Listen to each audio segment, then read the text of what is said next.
So, dito naman tayo guys. Documents naman itong di-deliver natin. Saan kaya itong entrance ng building na to?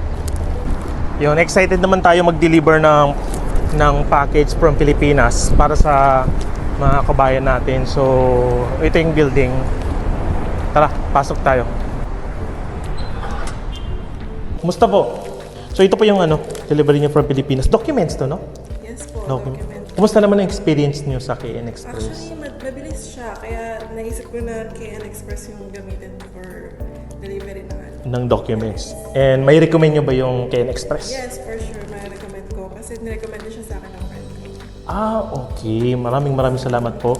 And may scratch card din po kayo. May chance kayo manalo ng round trip ticket, 50,000 dirhams or iPhone 15 Pro, and other consolation prizes po. Nice. Thank you so much. So, ito po yung natin. Thank you.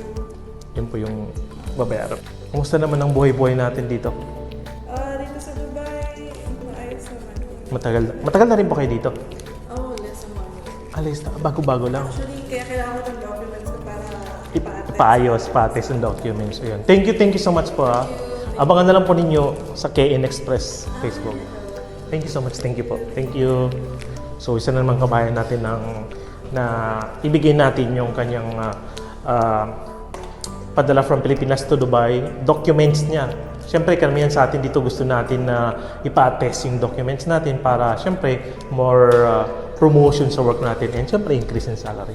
Kakatuwa no pag nami-meet natin mga kabayan natin. So tara, next naman.